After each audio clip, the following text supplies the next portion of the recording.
d'être là et on est toujours très heureux de revenir dans ces lieux. Alors voilà, en effet, on a fait ce tour du monde en une centaine de jours à l'initiative de Christian au départ. Je pense que de beaucoup de choses, peut-être, on en parlera après la lecture. Et donc là, on va lire, je crois, une quarantaine de minutes. Donc on a essayé de sélectionner des passages d'un peu tout le parcours, si possible, vous faire un tour du monde en 40 minutes. Ça va, le son, c'est bien? Oui. Ici aussi? Oui. Un tour du monde sans avion, telle est la formule par laquelle nous avons le plus souvent nommé notre voyage, car c'en fut la seule règle établie, celle qui justifie qu'on ait mis tout ce temps, 100 jours exactement, pour seulement faire une boucle dans l'hémisphère nord, sur une bande qui s'étend du 35e au 55e parallèle. Nous avons voyagé en cargo, en train, en voiture, en bus, mais pas en avion.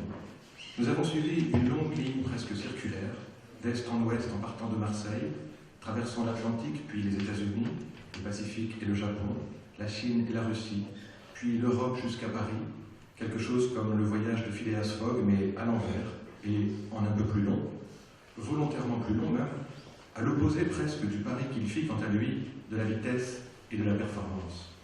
Car notre voyage aussi, peut-être, est un symptôme de notre époque, quand on paraît si loin l'émerveillement envernien pour la vitesse et le temps gagné, et qu'il semble au contraire, presque symétriquement, et à moyen de transport égaux, que nous ayons cherché l'opposé, un dépliement de l'espace, par quoi prendre une autre mesure, plus diffractée peut-être, de la planète. Non pas qu'on soutiendrait l'idée absolument inverse d'une lenteur sans limite, mais enfin, il est vrai, en romantiques attardés, qu'à la performance, on aura volontiers opposé la promenade, à la vitesse, la flânerie, enfin, en bon bouddhiste zen, à l'œuvre accomplie, le trajet qui y mène. Ce voyage ne fut pas non plus celui de deux aventuriers. Il fut effectué dans les conditions très confortables et désormais quasi unifiées du tourisme mondial, par quoi l'on peut réserver depuis chez soi une voiture à Chicago et une maison d'hôte en Sibérie, qu'une agence de voyage s'occupe de vos billets de cargo et une autre de prendre vos visas. Si aventure il y eut, ce fut ailleurs, dans l'angle ouvert de la perception, là où le grand combat persiste, celui du monde et de sa percussion, de l'expérience et de son expression, de la beauté et de sa prise. Tout cela, au fond, pourrait n'être qu'une affaire de généalogie.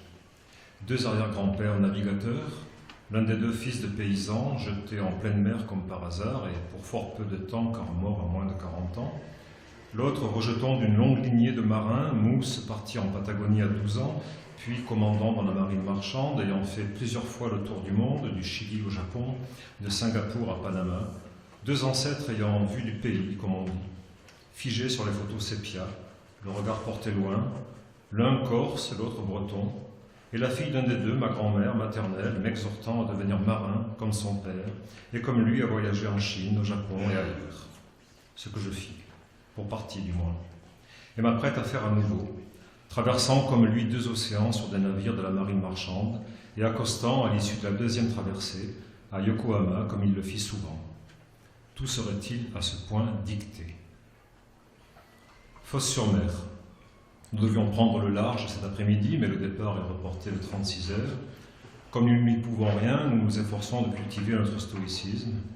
4 jours sans bouger de la maison sous une pluie battante, puis 2 dans ce cargo à quai, nous voici à la fois englués dans l'extrême immobilité et rendus au seuil de l'extrême mobilité, marquant l'arrêt, comme 2 braques allemands ou 2 setters anglais, prêts à parcourir le globe en son entier, pour ramener quel gibier. De la même manière que quelquefois on voudrait embrasser toute la matière autour de soi, d'un amour effusif la voir se perdre en nous, de la même manière peut-être certains voyages, de ce geste rêvé, configurent le désir. Ainsi des mois qui précédèrent le départ, où chaque soir dans mon lit, j'ai parcouru le cercle entier du 40e parallèle et cru si souvent faire mentalement cela, ceindre la terre. Voilà même qu'à seulement rêver cette longue phrase qui s'écrirait bientôt le long de 2 océans et de 3 continents, la distance se réduisait doucement, domestiquée par la pensée nocturne et presque modéliste, de sorte que même les immenses plaines de l'Ouest américain, même l'immense Pacifique et même l'immense Russie n'apparaissaient plus, peu à peu, que comme le décor d'un plateau de jeu où se déplacer d'un coup de dé jusqu'à la case départ, puisque c'est elle aussi, la case départ, qui servira d'arrivée. C'est l'avantage d'une boucle que du moindre pas fait en direction du large, du moindre regard posé sur l'horizon, quelque chose nous met déjà sur le chemin du retour. Je pars signifie en fait je reviens. Sans doute de me dire cela, ces mêmes soirs précédant le départ à l'ombre de ma vie sédentaire, ce fut ma manière à moi de négocier l'obstacle, de ruser peut-être avec l'anxiété diffuse, laquelle ne pouvait s'empêcher de murmurer si souvent sa question « Mais quelle mouche t'a piqué de vouloir faire ce voyage ?» La nuit, sur le port, c'est le balai des chariots porte-conteneurs, ou portiques automoteurs, ou cavaliers gerbeurs. Bleus, hauts sur pattes, qui déplacent les conteneurs, au sommet desquels le conducteur, pontonnier, dans sa petite cabine vitrée à 8 mètres du sol, conduit son engin à la manière d'un crabe, de biais par rapport à la route. Les gerbeurs, quant à eux, sont 2 à présent et semblent accélérer le mouvement, ce qui laisse présager un départ dans la journée. Et à 11 heures, en effet, nous sommes partis, sans même nous en apercevoir, occupés l'un et l'autre dans la salle de sport, car l'immobilité finissait par peser, qui à pédaler, qui à courir sur le tapis roulant, ne nous avisant du départ que par le hasard d'un regard à travers le hublot où soudain, devant les alignements de conteneurs disposés multicolores sur le quai, se révéla une bande de mer qui peu à peu grandissait. Il est nécessaire que le titre de ce chapitre contienne le mot « mer ». D'une part parce que c'est à peu près la seule chose qui nous entoure depuis une semaine, d'autre part parce que j'ai remarqué que le mot « mer », tout titre qui s'en empare, y gagne aussitôt sa teneur en poésie. Quelques exemples. Seule la mer, de l'autre côté de la mer de la fertilité, au bord de la mer bleue, la mer, ou même tout simplement la mer. Au fond, il suffirait peut-être de répéter le mot mer à l'infini pour obtenir le Graal du poème. Ce n'est pas de l'ironie, comment pourrais-je, tandis que j'écris ces lignes au large des Açores, à la merci d'elle pour plusieurs jours encore, fut-elle pour l'heure clémente, et quoiqu'à tout instant, même calme, elle fasse la preuve de sa toute-puissance, quand du pont supérieur je vois les 70 000 tonnes du navire se balancer d'un côté l'autre, mollement basculer parmi la houle qui le soulève d'un rien, en même temps que l'étrave plonge légèrement dans les creux, mélange presque harmonieux de tangage et roulis, selon que la vague pousse ou freine et vient soulever l'un ou l'autre des bords. Et le navire d'hésiter sur ses flancs, aussi nonchalant qu'un éléphant dans les rues d'une ville indienne. Sauf qu'en guise de rue indienne, la seule marque de l'homme sur tout l'horizon, c'est le bateau lui-même. Sur le pont supérieur, à 30 mètres au-dessus des flots, le plus dur en est de redescendre, parce que quelque chose, là, aimante et magnétise l'attention. Le regard aussi recommencé que la mer elle-même, au point qu'on se croirait prisonnier d'une micro-boucle temporelle, quand la longue surface de l'eau semble effacer à chaque instant sa propre mémoire et la nôtre avec elle. Et seulement le navire duquel on se penche sur les passerelles d'acier, seulement lui, continuant de se balancer dans les vagues comme le pachyderme qu'il est, par son pragmatisme d'acier, peut nous ramener au grand récit du monde. Dans le temps vide de la mer, le rôle de narrateur appartient au bateau. C'est même cela qui nous rend si légers, nous autres passagers, libérés de ce poids que d'habitude on porte, comme tout un chacun, d'inventer le sens des choses. Les transports souvent font cela, de prendre en charge pour un temps l'épaisseur narrative de nos vies, de quand la route est tracée, les coordonnées établies, et qu'alors on n'a plus qu'à narguer l'infini, comme on se promènerait dans un labyrinthe dont on connaîtrait la sortie. Et cela est plus vrai encore quand s'y associe la folle lenteur qui défie les lois de la destination et crée une sorte de trou de verre où se reposer un instant. Naviguer sur un cargo, plus que tout autre moyen de transport, pourrait ressembler à cela, une dimension jusqu'alors repliée sur elle-même, qui s'ouvrirait à la force des heures et de la monotonie. Je n'ai jamais compris grand-chose aux théories d'Einstein. Comme tout le monde, je me suis laissé dire que le temps influait sur l'espace, ou inversement, qu'en tout cas un rapport presque magique les nouait l'un à l'autre, dans une sorte de tresse qui les rendrait solidaires de leur torsion réciproque. Il en serait un peu de même ici, où l'on se perd entre la lenteur et la longueur, entre les heures et les milles qui séparent Valence, dernier port accosté, de New York, prochain port touché. Le nom des jours eux-mêmes se dissout dans la mer bleue. Même le changement d'heure, de fuseau en fuseau, se dilate au fil des nuits, heure par heure qu'on retire chaque matin aux aiguilles des horloges. et de la fenêtre de notre cabine, me retournant sur la traînée blanche que laisse sur l'eau l'hélice du moteur, je crois voir chaque méridien s'éloigner à son tour dans notre sillage, en même temps que je m'apprête à plonger si heureusement dans le creux des heures gagnées. Nous logeons au château.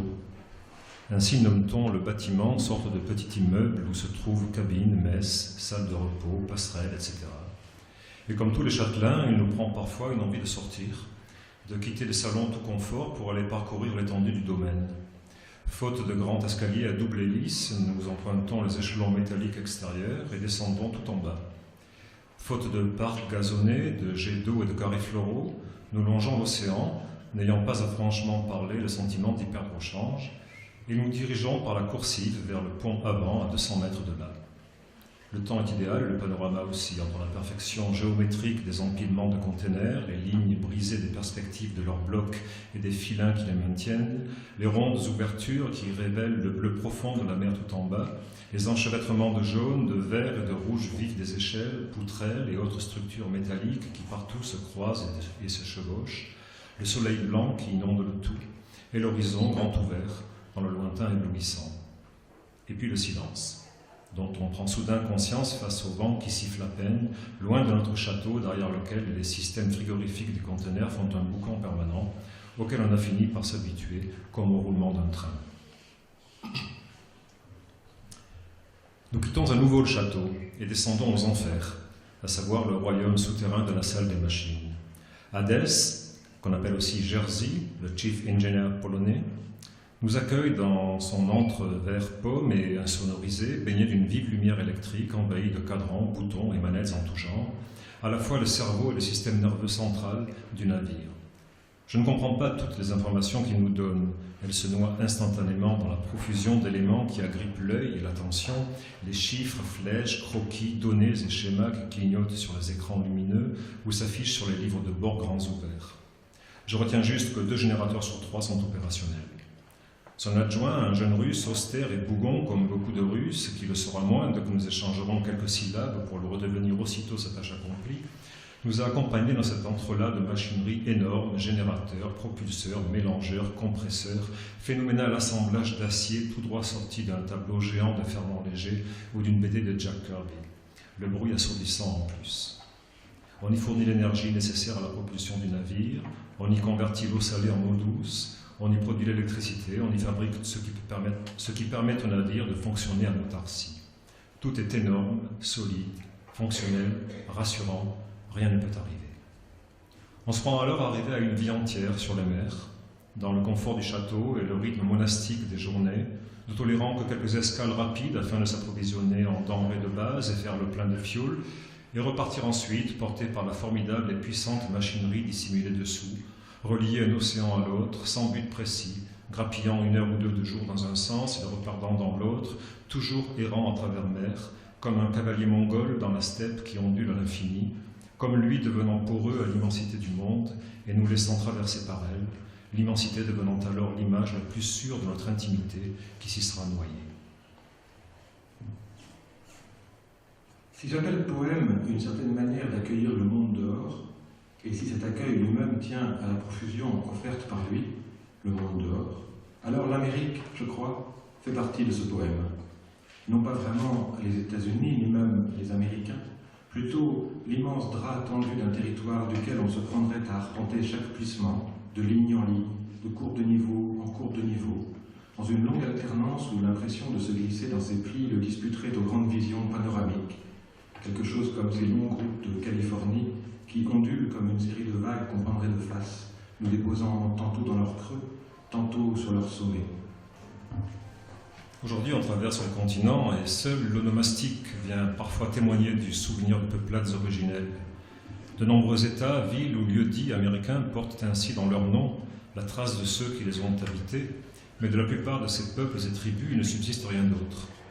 Hollywood et la littérature des pionniers ont également popularisé, de manière souvent ambiguë, les noms de certains d'entre eux, Sioux, Apaches, Cherokees, Mohicans, Navajo, Comanches, Cheyennes et Iroquois. Mais les peuples indiens sont nombreux, dont même les noms ne résonnent plus nulle part pour personne, ou presque.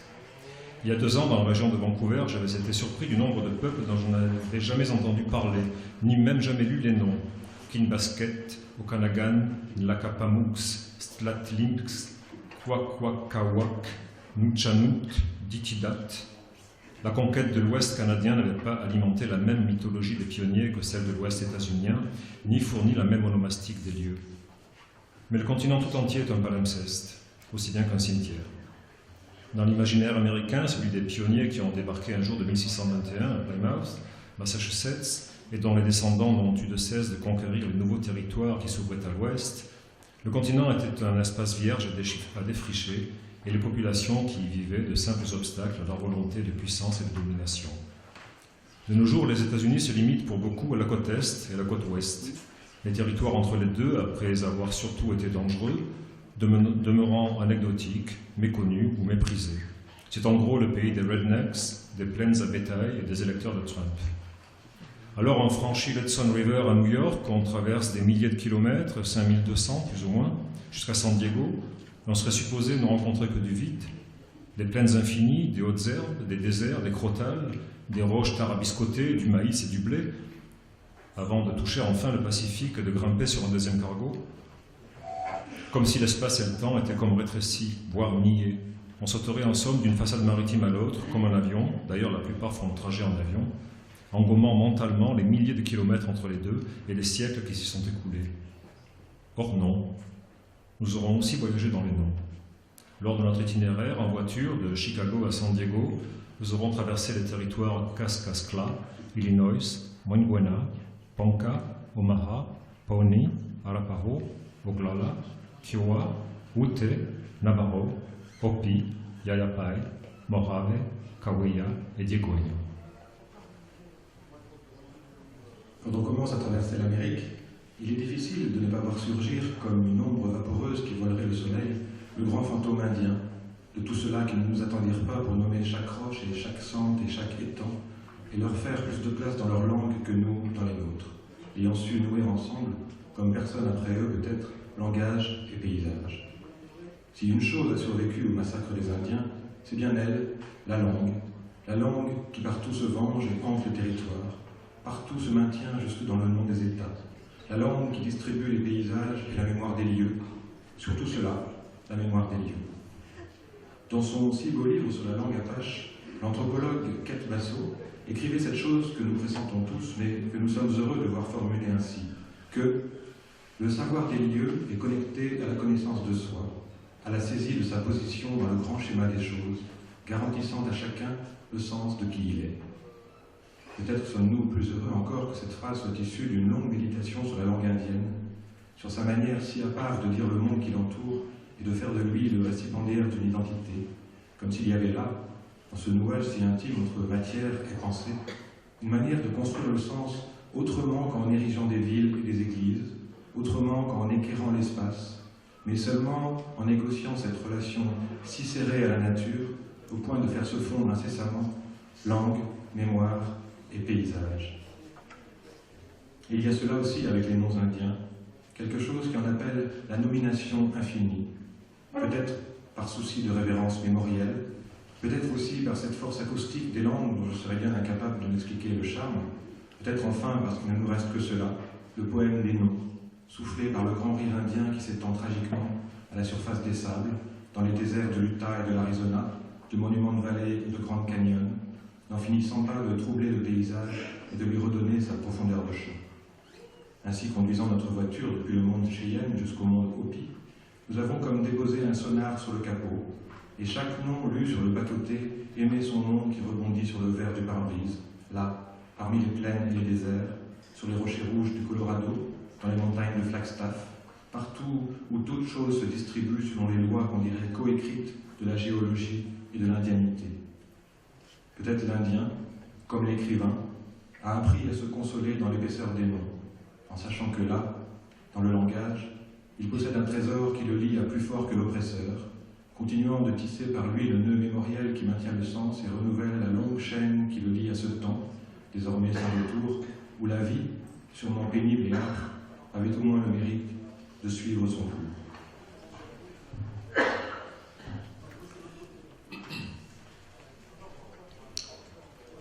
puis il y eut le Japon. Depuis ma première visite dans ce pays, je le sais, si minuscule qu'il semble être, le Japon est un pays immense, froissé, replié sur lui-même. Il faut le parcourir en tous sens pour parvenir parfois à le faire s'ouvrir un peu et révéler ses profondeurs et ses recoins. La géographie, bien sûr, y est pour beaucoup. La montagne est omniprésente et abrupte, qui dissimule dans ses plis vallées et villages, sentiers et torrents, sur lesquels on débouche par surprise au détour d'un virage, alors que nous étions enfermés dans le vert vif d'une forêt humide qui bouchait le regard. Il semble qu'il n'y ait guère d'autre alternative ici que plaines surpeuplées aux montagnes impénétrables, d'une folle densité végétale. Mais dans les unes comme dans les autres, il est identiquement possible de s'égarer et d'avoir le sentiment d'avoir changé de monde, d'être soudain passé de la lumière à l'ombre, de la vitesse à l'immobilité ou de l'endroit à l'envers. Partout dans les grandes villes sont aménagées d'inattendues poches de silence et de repli, à 2 pas des artères surpeuplées, dans de paisibles ruelles où la petite vie de quartier suit son cours lentement, loin des agitations urbaines. Le devant et le derrière, la façade et l'arrière-cour, l'artère pressée et la ruelle calme, l'affiché et le tu, le rôle social que l'on tient avec conviction et l'intimité que l'on dissimule avec pudeur, l'autorité et le proscrit, l'autorisé et le proscrit, tout semble se répartir selon une logique binaire du dehors et du dedans, du révélé et de l'enfoui. Rien de plus délicieux que ces ruelles qui grouillent d'une petite vie silencieuse, chichement déposée là, à 2 pas des foules d'Arukuju ou de Ueno. Le Japon est un pays où chaque montagne, chaque village, chaque quartier de chaque ville renferme un arrière-monde invisible, non dévoilé, susceptible de se déplier. C'est le pays le plus dense et le plus calme qui soit, le plus urbain et le plus vert. Le plus déroutant aussi, tant il est difficile de ne pas s'y perdre, tôt ou tard. Pour commencer, les plans des villes et quartiers ne sont pas orientés comme les nôtres. Le haut n'indique pas le nord, mais la direction qui se trouve devant vous, ce qui en fait est assez logique. Ensuite, il faut compter avec les non-explications d'un peuple toujours empressé de vous renseigner, mais qui ne parle quasiment pas anglais. Pour peu que vous-même ne parliez pas davantage japonais, il devient difficile de s'entendre. Et puis, il y a le pur incompréhensible. Vouloir trouver dans un village de montagne, par exemple, un petit restaurant indiqué, plan à l'appui et sourire indéfectible par, mettons, un très aimable propriétaire de ryokan, risque de vous entraîner dans d'infinies conjectures.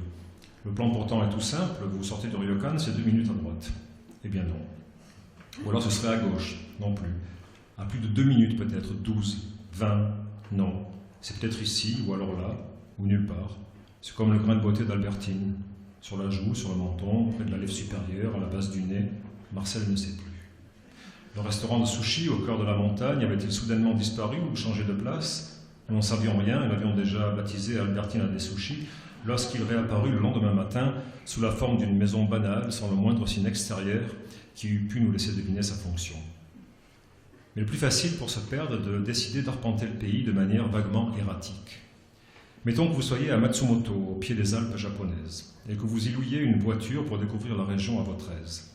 Il ne faut surtout pas imaginer parcourir la grosse centaine de kilomètres qui vous séparent de, mettons, Takayama, en 1 heure, ni 2, ni 3, ni même 4, pour peu que vous ayez renoncé aux itinéraires des cartes et décidé d'emprunter les petites routes de montagne. Ce serait compté d'abord sans le trafic toujours dense, partout ailleurs que sur ces minuscules routes, auxquelles il faut bien arriver, et qui parfois se révèlent être tout bonnement fermées, ce qui vous oblige à revenir sur vos pas pour récupérer une autre route à des dizaines de kilomètres de là pour pouvoir contourner la montagne, à présent inaccessible, qui se dressait devant vous. Ce serait surtout compté sans les tours et détours sinueux de ces mêmes routes qui, lorsqu'elles ne sont pas fermées, n'en finissent plus de monter, descendre, remonter, redescendre pour finalement vous perdre entre des rangées d'arbres millénaires, une série de sanctuaires disséminés à flanc de collines, où de paisibles inaris montrent la garde, oreilles dressées dans un silence assourdissant, et des étendues d'antiques cimetières qui parsèment les flancs de la montagne que vous êtes en train de gravir et qui, vous l'ignoriez, se trouvent être sacrés. Vous pénétrez alors dans un autre monde, qui vous engloutit dans une bulle de verre humide, où la distance s'allonge démesurément tandis que les routes se rétrécissent et s'agitent sous les roues de votre minuscule Nissan. Vous vous enfoncez entre des arbres gigantesques et des cascades invisibles, en vous disant qu'entre ces arbres et ces cascades doit se déployer tout un monde de vallées minuscules et cachées, parsemées de masures en bois sombre coiffées de toits de chaume, d'animaux mythiques des contes de Miyazaki et d'histoires villageoises ancrées là depuis des siècles. Les virages n'en finissent plus, il n'est plus question d'ouest ni d'est, mais d'essayer d'émerger enfin de ce bel et inquiétant océan vert qui vous remue en tous sens. Et lorsqu'une éternité plus tard, vous débouchez enfin sur une route un peu plus large, un peu moins tordue, qui semble pouvoir vous mener à l'endroit que vous avez choisi, vous vous rendez compte que la journée est terminée, que la nuit approche et que vous avez mis plus de 6 heures à parcourir 200 km. Comme si la géographie n'était pas faite que d'espace, mais aussi de temps, n'était pas seulement horizontale, mais aussi verticale, constituée d'espaces imbriqués les uns dans les autres. Au fond, depuis notre arrivée au Japon, que ce soit dans le foisonnement des lignes de métro tokyoïtes, la profusion végétale et labyrinthique des montagnes, les impasses et les demi-tours auxquelles les routes nous obligeaient, ou l'invisibilité à nos yeux momentanée des lieux, nous n'avions fait que tourner en rond. Ce qui résultait de tout cela, c'était une sérieuse perte de repères, au demeurant pas désagréable.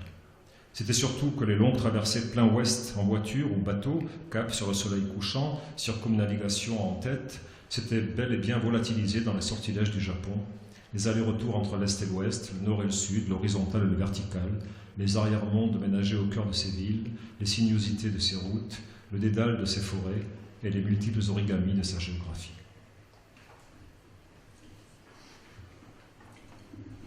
Parmi les relations pour le moins variées que nous entretenons avec le langage, il arrive aussi que les noms propres se dressent devant la réalité qu'ils désignent, et alors lui fassent tellement écran qu'on n'y voit plus rien. Shanghai, par exemple, est un nom comme ça pour moi, comme un titre en surbrillance à l'affiche d'un cinéma de Broadway, ou bien l'épais rideau d'un théâtre dont on croit connaître à l'avance le sujet de la pièce, mais vide encore de toute épaisseur sensible. Le nom de Shanghai à mes oreilles est comme ces videurs à l'entrée de certaines boîtes de nuit, laissant filtrer par la porte entr'ouverte les bruits d'une musique pleine de promesses, mais peu décidés à en autoriser l'entrée. Et fouillant plus avant dans mon grenier intérieur tout ce que ce nom charrie de casino, de gratte-ciel, de navire marchand, je me rends compte que toutes ces images s'effilochent d'elles-mêmes dans mon ciel mental, s'étirent en autant de nuages évanescents, pastels effrangés qui n'ont pas plus de charge concrète qu'une lointaine vue d'avion. Mais le sentiment tangible qu'à Shanghai, les gens vivent et dorment et se lèvent le matin, la conscience véritable qu'il y a des rues avec des êtres humains qui en arpentent les trottoirs, l'idée en un mot que la ville existe, active et mortelle, en fait, non, cela ne me fut jamais donné.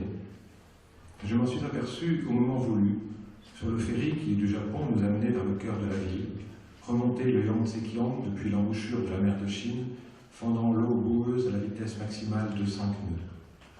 À regarder sur les rives croître infiniment les immeubles et les activités, à voir la ville naître sous mes yeux comme un immense jeu de construction se densifiant, j'ai compris que je n'avais jamais vraiment envisagé Shanghai, et qu'entrer là, à contre-courant de l'eau qui s'en allait vers la mer, c'était comme enfoncer peu à peu une aiguille dans la bulle opaque d'un nom qui, au lieu d'ouvrir au monde qu'il désignait, le clôturait. Là, sur le pont ensoleillé du ferry, le fleuve comme un passage secret qui nous permettait d'entrer comme subrepticement dans la ville, j'ai l'impression d'avoir compris pour la première fois tout le sens du mot « réaliser ». Quand la densité des choses perçues, atome par atome, semble tomber à l'intérieur de soi, en un poids qui pénètre et traverse tout le corps, dotant soudain la conscience de cette épaisseur physique qui, la plupart du temps, lui manque, et qui alors, par quel vieux fond minéral et commun, semble nous relier à toute la matière environnante, les êtres et les choses, l'eau et le ciel. Et ce lien, en un sens, m'augmente. M'augmente la lumière nébuleuse qui s'étend sur les tours à l'horizon, m'augmente la moiteur matinale qui enveloppe le pont du bateau, m'augmente les cheminées des usines qui se dressent dans la plaine, les 1000 embarcations qu'on croise le long du fleuve, la femme qui ouvre ses rideaux à l'étage d'un immeuble, l'homme qui fume à la barre de sa péniche, cet autre qui regarde au loin à la proue de son bateau, et toute cette eau limoneuse que le ferry remonte. Que devient ce limon quand il arrive dans l'océan? À force, il devrait avoir jauni toute la mer de Chine, mais la mer de Chine est verte ou bleue comme toutes les mers du monde. Que transporte cet homme sous la bâche usée de sa barque? Je ne le saurai jamais, mais ça n'a pas d'importance. Depuis le pont du ferry, j'ai déchiré le voile d'abstraction qui m'interdisait la ville et chaque heure désormais sera cela, une série d'alluvions prêts à sédimenter dans ma future mémoire, ayant à jamais détricoté, dans ce lent travelling de près de 3 heures, les 8 lettres du mot Shanghai. À vrai dire, tout notre voyage lui-même n'est que cela, un lent travelling qui, dans sa lenteur même, pénètre comme une pluie fine dans le sol de chaque kilomètre parcouru. Ce voyage n'est pas en soi une ode à la lenteur, mais peut-être à son corollaire, la gravité. En ne prenant pas l'avion, il s'avère que chaque mètre s'arpente de tout son poids. Chaque parcelle d'eau ou de terre ferme se réalise et tombe lourdement dans l'escarcelle du vécu. Et voilà que ce vécu à jamais chu du ciel des idées folles, tous ces kilomètres qu'on regarde un à un s'évanouir dans le sillage des hélices et des pare-brises arrière, y entrent, se succédant sagement, dans l'air clos et mesurable du temps, c'est-à-dire dans leur violente et sublime finitude.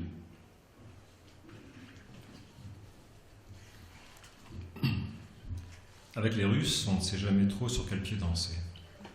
Ils peuvent témoigner tour à tour de ce formidable enthousiasme qui faisait dire à Madame de Staël que les Russes ratent toujours leur but parce qu'ils le dépassent, et de cette étonnante force d'inertie qu'on désigne, je crois, sous le nom d'Ostranenje, petite cousine de la saudade portugaise, une sorte de mélancolie profonde qui consiste à toujours considérer les choses du dehors, à distance, à s'imaginer voir la réalité par-delà le voile des habitudes et des conventions, un aquabonisme qui a pour effet de saboter le premier élan, puis méthodiquement tous les autres, et de conduire au bout du compte à une forme d'inaction bougonne. En somme, la puissance joyeuse de la révolution et la morne grisaille bureaucratique. Aujourd'hui, à quelques niveaux que l'on se place, politique notamment, on ne peut pas dire que la Russie fasse grand-chose pour avoir l'air aimable. Pas plus que certains de ses habitants, lorsque vous avez affaire à eux dans, mettons, un magasin, une gare ou n'importe quelle administration, où l'on ne sait plus très bien si l'attitude, parfois résolument hostile à votre égard, relève d'une maussaderie congénitale, d'une simple déprime passagère, ou d'une sorte d'universel russe antipathique et morne. Et pourtant, même si cela peut paraître étrange de le dire ainsi, j'aime ce pays. Je ne saurais dire exactement ce que j'y aime, peut-être la musique de sa langue, ou alors sa littérature, ou sa géographie, sa formidable vastitude, sa beauté, l'immense désert d'hommes qui en constitue la majeure partie, ou encore, dissimulé sous la maussaderie dont je parlais plus haut, la sensibilité et la générosité de ce peuple si souvent malmené par tous les pouvoirs, toutes les guerres, civiles ou non, et à toutes les époques. Plus probablement un peu de tout cela à la fois. En arrivant à Zabaïkalsk, à la frontière sino-russe, où le temps de changer les bogies des wagons, les voyageurs quittent le train pendant 4 heures, je me souvenais des lignes que j'avais écrites il y a quelques années lorsque j'avais effectué le même voyage en transmanchourien, mais en sens inverse. C'était l'hiver, j'étais presque seul dans le wagon, et j'étais arrivé en fin de journée dans cette gare déserte, glaciale, peu accueillante, au buffet de laquelle une serveuse obstinément antipathique déployait une remarquable absence d'effort pour me faire comprendre du mieux qu'elle pouvait que j'étais un intrus. Autant dire que mon impression avait été plutôt négative. Il y a quelques jours, la même serveuse, je l'ai reconnue, était toujours aussi peu chaleureuse et accueillante, mais c'était l'été, la matinée était ensoleillée, et nous sommes sortis faire quelques pas autour de la gare, jusqu'à un magasin de producti, où nous avons acheté des victuailles. Et là, passant devant quelques-unes de ces maisons sibériennes aux façades de bois et aux fenêtres festonnées, derrière lesquelles se devine une plante verte, une orchidée, j'ai senti monter en moi un sentiment de chaude familiarité, comme si je rentrais dans un lieu connu et aimé. J'étais bien et heureux de me retrouver là. Traversant ensuite pendant des heures les paysages verts et vallonnés d'une extrême douceur, aucunement urbanisés, rarement cultivés, entre Zabaïkalsk et Tchita, perdant mon regard dans les lacs, rivières et forêts qui s'échelonnaient derrière les vitres du train, les collines d'herbes rases ou parsemées de bouleaux, une isba ou deux posée là avec vaches et chevaux, je mesurais encore une fois l'abîme, déjà perceptible de part et d'autre de la frontière, entre les tours dressées de Mandchourie et la bourgade provinciale de Zabaïkalsk, qui sépare la densité urbaine d'une Chine surpeuplée et les immenses étendues russes qui n'en finissent pas d'égrener leurs vastes prairies, leurs taïgas gigantesques, leurs habitats clairsemés et la nature sauvage qui les environne. À Novosibirsk, tandis que nous évoquions notre voyage devant les membres de l'Alliance française, quelqu'un dans l'Assemblée a fait référence au voyage d'Ulysse. Non pas que le nôtre s'y compare à la moindre de ces données, mais nous parlions justement de ce retour qui s'amorçait, du sentiment que nous avions ces derniers jours de rentrer doucement à la maison. Or, chacun sait que l'Odyssée est l'histoire d'un retour, et aussi qu'il s'en fallait de peu qu'il n'eût pas lieu, à cause de tout ce qui menace Ulysse et l'empêche de rentrer. Adversité sous tentation, cyclope ou déesse, et puis sirène, bien sûr, les plus dangereuses de toutes, capable de perdre quiconque en lui faisant oublier le but de son voyage. Quant à moi, depuis le début, je sais cela, que je suis parti dans la seule idée de rentrer, l'œil fixé sur ce moment lointain où, heureux comme Ulysse d'avoir fait ce long voyage, je franchirai à nouveau le seuil de mon foyer. J'aime pour cette raison l'idée de la boucle que nous accomplissons, par quoi l'aller et le retour se confondent à chaque pas. Mais comme Ulysse aussi, tout ce temps loin de chez soi, tout ce temps en haute mer en quelque sorte, laisse se murmurer cette sorte de chant dont je ne sais s'il est celui des sirènes, mais assez entêtant pour que l'horizon narratif sur lequel je crois m'inscrire quelquefois vacille et m'étourdisse un peu.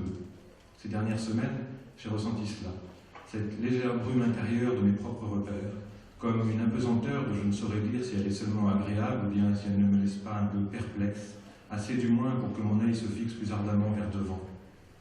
Car il s'avère nécessaire, passé un certain seuil, de s'arrimer à la narration des jours à venir, comme Ulysse s'attache au mât de son bateau, ou plus encore, comme Thésée saisit le fil au fond du labyrinthe.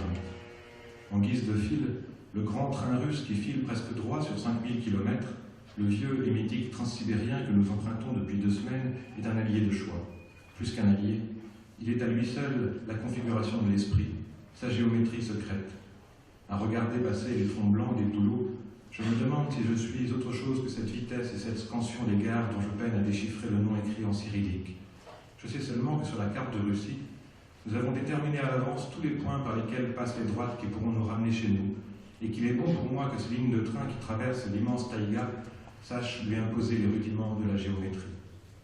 Notre trajet peut s'écrire en langage mathématique, et les segments que nous avons définis, ceux-là même qui se comptent en jours et nuits de train, sont clairement délimités par les quelques villes où nous avons décidé de faire halte, qui font aussi comme des paliers de décompression qu'il nous faut respecter pour remonter sans peine vers notre Ithaque à nous.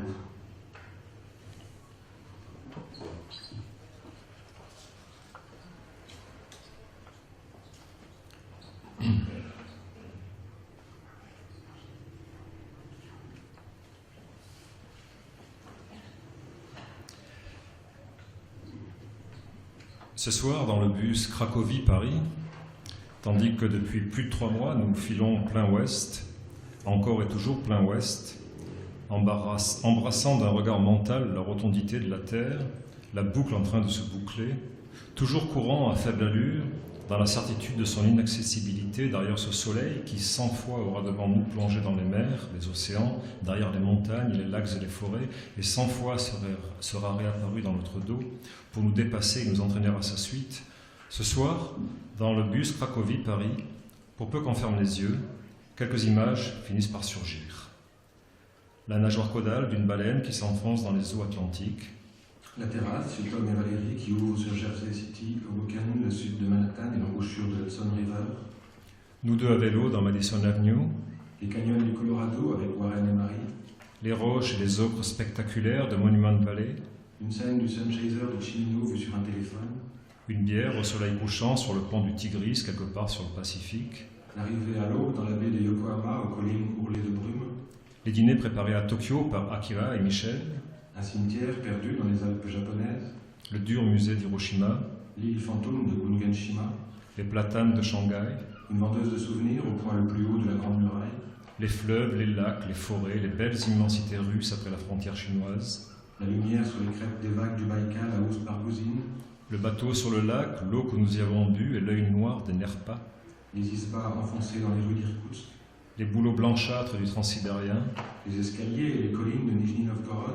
Un arc-en-ciel sur la Volga et des familles en goguette. Les fresques du monastère Makarievski. Les soirées avec Christelle et Natacha à Moscou. Les églises de Cracovie, les barbelés d'Auschwitz. Le bus nommé Sinbad. Peut-être, en guise de conclusion, il n'y a rien d'autre à faire qu'une liste, ouverte au soulèvement de la mémoire, à la souplesse qu'elle continue de déployer quelques mois plus tard, quand désormais rentrés chacun dans l'ordinaire de nos jours, tout continue de nous sembler si proche, si contigu et au sens propre, si utopique. Non que nous l'aurions rêvé, mais toute cette horizontalité qui nous fut donnée d'éprouver, cette démocratie désormais des heures et des souvenirs, ne fut aussi rendue possible que par le mouvement continu et comme flottant, sur terre et sur mer, qui semble nous avoir portés 100 jours durant, en cette sorte d'arpentage contemplatif, sans lieu ni frontière véritable, et qui a fini par rendre cette partie de la terre presque familière.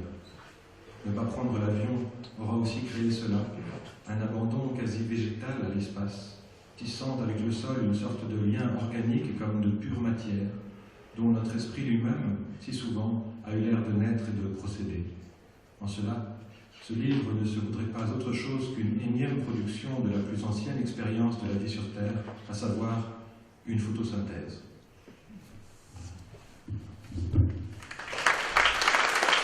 Merci.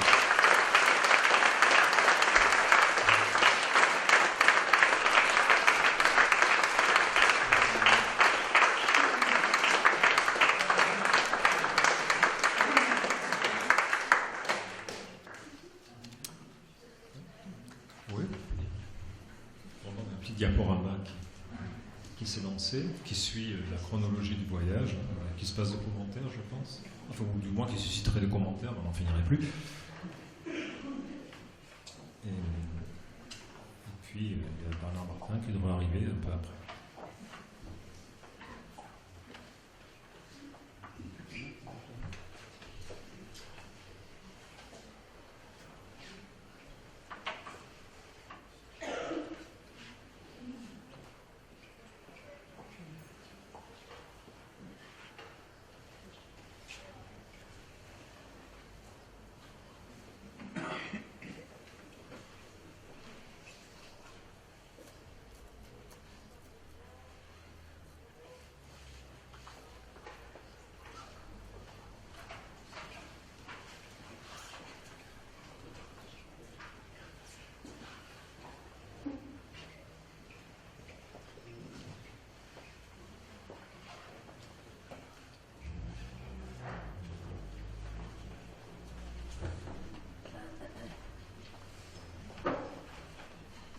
Nous avons évoqué le fait qu'on éviterait de commenter les photos pour faire connaissance du monde, bien que alors, voilà, on laisse un peu défiler les photos et on va commencer notre entretien. Et j'aime bien d'ailleurs cette juxtaposition entre votre lecture et la projection de ces photos, parce qu'il me semble qu'en fait il y a deux voyages. Il y a le voyage que vous avez effectué, le voyage dans l'espace, votre déplacement dans l'espace. D'abord ce long trajet en bateau, un porte-container qui vous a mené à New York, au départ de Marseille. Ensuite la traversée des États-Unis, puis on revient jusqu'au Mexique. Vous avez pris un nouveau bateau et ainsi de suite, au Japon, Chine, Russie, etc. Il y a le voyage physique que vous avez fait. Et puis l'autre, celui dont vous nous avez, c'est celui que vous nous avez donné un aperçu, qui est le voyage littéraire. Et c'est ça qui me semble vraiment intéressant, c'est cette double démarche, parce que dès l'instant que vous partez, vous ne faites pas un voyage et ensuite vous en faites un compte rendu, vous partez dans la perspective d'en faire un livre, puisque c'est une commande d'un éditeur. Enfin, disons que c'est une commande qui répond à un projet que toi tu avais élaboré. Oui, alors c'est pas proprement parler une commande, mais enfin le résultat lui-même, c'est-à-dire que c'est une proposition que nous avions faite à cet éditeur et qu'il a accepté, donc voilà. Le livre était à écrire. Le livre était à écrire. Oui. Et on a eu la chance aussi, alors d'une part on a écrit pendant le voyage. Pour tout dire, au tout départ, moi je ne savais pas très bien si j'écrirais pendant ou après, parce que j'ai déjà écrit des livres sur quelques voyages que j'ai effectués, mais je les écrivais après. Alors tu en as une parenthèse, tu en as écrit seul et tu en as déjà écrit en collaboration avec Eric Feil. Voilà, deux, oui. Et, mais c'était des voyages beaucoup plus brefs, 3 semaines, 4 ou 5 peut-être, l'un d'entre eux. Donc écrire après, c'était envisageable. Là, pendant 4 mois, je me suis rendu compte que ça aurait été difficile d'écrire, d'engranger les expériences et puis d'écrire. Mais il faut dire qu'on avait aussi... on était poussé à la roue, en quelque sorte, par la publication de ce qu'on appelle des chroniques sur le blog de l'agence cyclique de la région Centre, qui nous avait proposé de publier donc des textes en temps réel, en quelque sorte, et si bien que on publiait environ, j'ai oublié, 10 000 signes par semaine, quelque chose comme ça, ou peut-être un peu, ouais, enfin voilà. Et donc on avait en gros cette configuration mentale là, on avait cette chose-là à effectuer, et on a eu la chance aussi de commencer par l'ouest, c'est-à-dire par le bateau, par le porte-container, avec ces 15 jours de traversée entre Marseille, Fos-sur-Mer et New York. Et sur un porte-container, il n'y a pas énormément de choses à faire. Et on a pu se consacrer, on a pu vraiment enclencher la machine d'écriture sur le porte-container. Après, le reste du voyage, on se réservait tous les jours 2-3 heures pour travailler. Mais le fait de commencer par le bateau, je pense que ça a été important. Alors, Tanguy, toi, tu as déjà une expérience du bateau, mais personnelle, un bateau plus petit, un voilier, et puis tu m'avais déjà confié que c'était un lieu de réflexion, de méditation, et peut-être, et je ne sais pas si ça allait jusqu'à l'écriture, mais... Sur le voilier Sur le voilier Non, parce que sur le voilier, on est quand même trop requis par manœuvre. Oui, puis par l'inconfort aussi, l'instabilité permanente. Alors, soit c'est le calme plat et effectivement on peut lire, mais à ce moment-là, souvent si on met le moteur, donc c'est moins drôle parce qu'il y a le bruit du moteur. Donc il y a quelques situations dans lesquelles on a fait du bateau, qui était un peu un test aussi de notre capacité à être ensemble pendant une longue durée, donc je vais proposer de venir une semaine envoyer. Et cette semaine-là, il y avait très très peu de vent. C'était aussi un le test a été réussi, puisque c'est une partie. Mais surtout, il n'y avait pas de vent, et donc on a lu Balzac tous les deux pendant toute la semaine. Donc lire sur un bateau volontiers, écrire, je trouve ça beaucoup plus délicat. Ou alors, je n'ai pas passé assez de temps seul, et encore une fois, s'il y a du vent, s'il y a de la mer sur un bateau de 10 mètres, vous êtes occupé par le bateau, quoi. Donc là, le porte-container, c'est l'inverse, même quand il fait. Moi, j'ai commencé à être un peu malade à force vite sur le bateau. Mais avant, cette machine-là de 300 mètres de long, elle ne bouge pas, c'est un confort qui est. Oui, enfin, puis surtout si vous ne pouvez pas de le piloter. Et puis on est pris en charge intégralement, quoi. C'est vraiment, on est dans un monastère flottant, comme on dit, mais on le dit à juste titre, hein, c'est vraiment ça. Les journées sont rythmées par les repas, et puis c'est tout. Donc cette vie monastique a d'emblée conduit à une forme d'écriture, une forme de réflexion et d'écriture, dont le fil aura été tenu jusqu'au bout finalement. Oui, parce que ce qui est vrai, c'est que Christian parlait de la commande que nous a faite Cyclique, mais ce n'était pas une commande, c'était une proposition très très ouverte à la personne de Yann Bissès qui nous a dit, qui est là, ouais, et qui nous a dit, puisque vous partez, ce serait chouette de nous donner des nouvelles de temps en temps. Et en fait, l'idée, c'était plutôt de faire une sorte de bloc-notes, de carnet de voyage, mais ça aurait pu être quelques notes à la va-vite, un brouillon. Et il est clair que si on était parti si on avait été en voiture, par exemple, dans les 15 premiers jours, on aurait sans doute fait ça. On aurait rendu quelques notes rapides. Et il est probable que une fois qu'on a mis en jeu un certain mode d'écriture, ne serait-ce que pour l'homogénéité du projet, on en serait resté là. Et là, l'inverse, c'est qu'en effet, 10 jours d'Atlantique, 15 jours d'Atlantique, on s'est mis à écrire et de manière très rédigée, très aboutie, ces textes qui ont, j'espère, même dépassé assez vite leur statut de simple chronique. Et on nous a dit depuis, mais arrêtez de dire chronique parce que vous dévalorisez, comme si la chronique était un genre soit trop mineur, soit trop proche du journal. Mais le fait est que ça a donné une forme à l'écriture qu'on a suivi en effet jusqu'au bout du voyage en rendant ce texte tous les 10 jours, mais surtout le plus important c'est peut-être d'avoir ce truc de tous les 10 jours, c'est-à-dire non pas tous les jours écrire en rendant compte de sa journée dans un journal de travail de choses vues par exemple, mais plutôt de savoir que d'ici 8-10 jours on va remettre un texte. Ça veut dire que toute la façon de regarder les choses, la manière de se promener, de discuter ensemble, en fait c'est une sorte de bouillon de culture, pour ainsi dire, où on prépare, où ça marine un peu, et qui va vers le texte. En fait, comme si on était complètement aimanté par ce texte dont on ne sait pas, on ne sait rien au départ. Au fond, par exemple, peut-être senti pour les États-Unis, on est tous les deux très très marqués par les Indiens, ou par la monomastique, etc.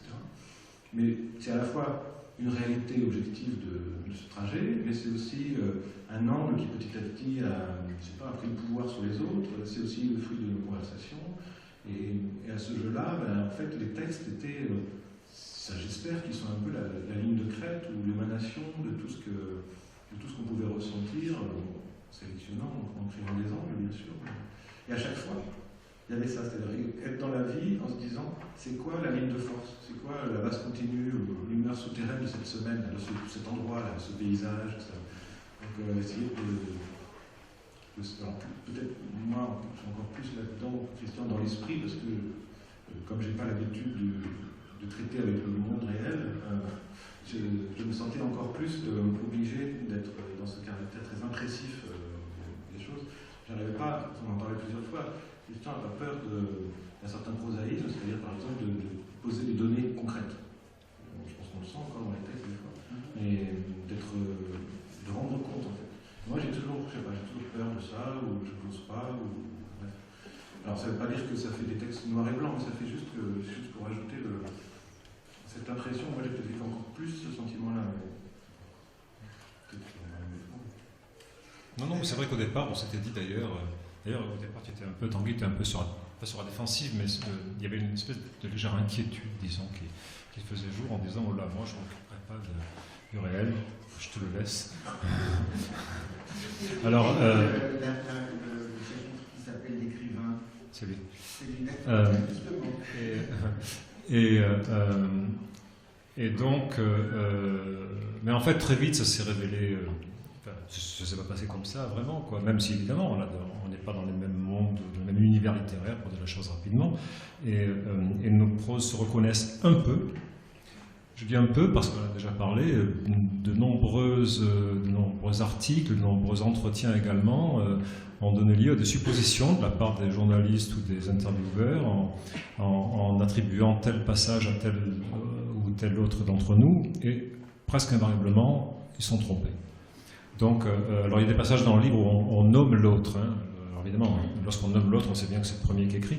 Mais parfois, il nous semblait qu'effectivement, les textes étaient assez facilement identifiables. Et puis en fait, finalement, les gens se trompent un peu. Alors,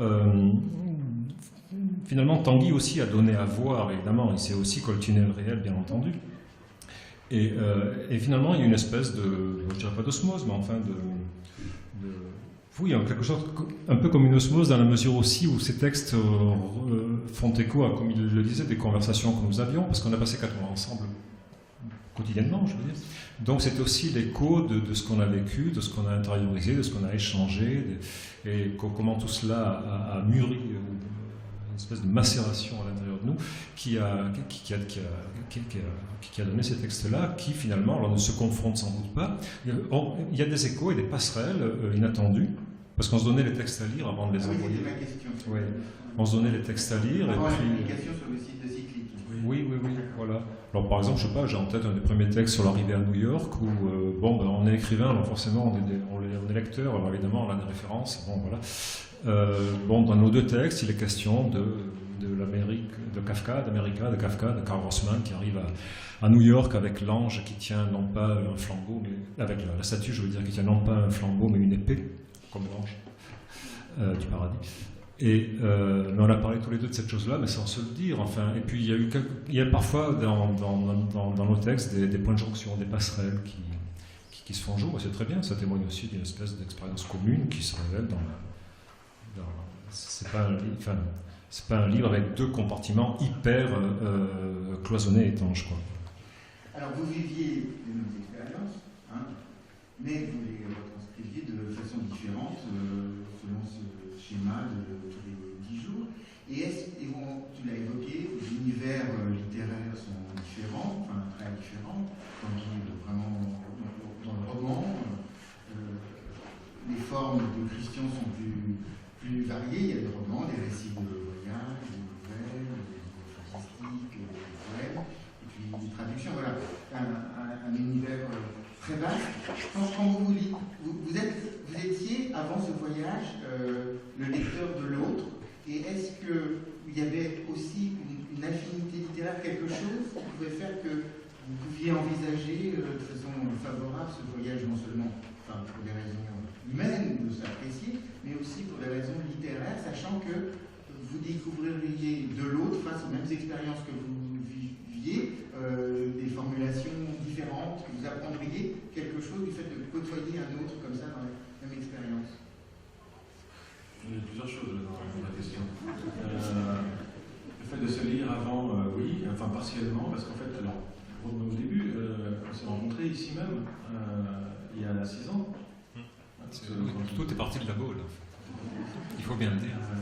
Donc c'était en 2013. Un tour du monde qui a duré 6 ans. Voilà.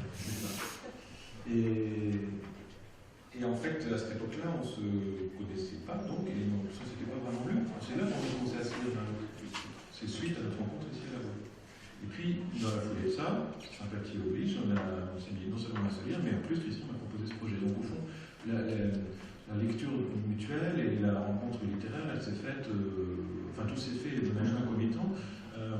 Par ailleurs, je pense que le socle qui nous fait, qui est le socle aussi de notre amitié, c'est la lecture. Des autres, ouais. C'est-à-dire qu'en fait, on ne parle pas tant d'écriture quand on est ensemble, même comme la plupart des écrivains, finalement, on ne parle pas souvent d'écriture. Par contre, on sent qu'on a un fond commun et des passions communes, des fantasmes communs aussi, d'érudition par exemple, ou de recherche de choses un peu folles, qui apparaissent plus visiblement dans le travail de Christian que dans le mien, mais qu'après, quand on discute, il me semble que souvent on parle la même langue. C'est ça, c'est une langue commune en fait. Même si c'est pas la même langue littéraire dans les livres concrètement qu'on écrit, un roman de Tanguy et un de mes romans, je pense qu'on ne les confondra pas. Mais il y a quand même une langue commune, qui est la littérature, et qui est tout ce que vient de dire Tanguy en effet. Ouais. Et ça fonde l'essentiel de nos conversations. Ça va continuer à les fonder au fil du voyage. À quoi s'ajouter l'expérience commune, ce qui fait rien de tel pour l'amitié que de vivre des choses ensemble. C'est sûr qu'en général, quand on revoit un vieil ami 10 ans plus tard, on n'a rien à se dire parce qu'on n'a rien vécu ensemble. On n'a même pas de gens en commun sur qui dire du mal. Donc là, non, on en a un. Pas moi, mais je voulais parler aussi, entre autres choses, parce que j'ai balancé pas mal de questions à la fois, mais le fait de découvrir à travers la narration d'un autre, l'écriture d'un autre, ce qu'il pouvait faire de la même matière que celle à laquelle on est confronté. Ça, c'est voilà. Oui, parce qu'en plus, c'est vrai qu'on n'a pas du tout eu besoin de se répartir les choses. D'abord, on n'a pas eu peur non plus entre guillemets, d'avoir des doublons, c'est-à-dire par exemple des textes où en effet on les mêmes les Indiens, par exemple, c'est un des seuls au fond où on est vraiment sur les mêmes. Très proche. On est très proche. Ouais. En plus, là, on a choisi de lire des passages où on est plus sur le même truc, comme si c'était un texte commun un petit peu. Mais en effet, après, pour d'autres textes, c'est moins visible. Mais de fait, on n'a pas eu besoin de faire ce travail de se dire ah mince, si tu écris sur ça, moi j'écris sur ça. Parce que les questions que tu as fait, par exemple, avec Eric Fay, un livre sur le Tibet. Oui, avec Fay, les livres qu'on a écrits ensemble. Mais encore une fois, c'était des livres écrits après le voyage. Donc là, on s'était répartis les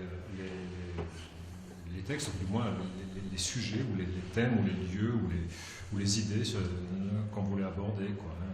Moi, je voudrais parler de Vladivostok.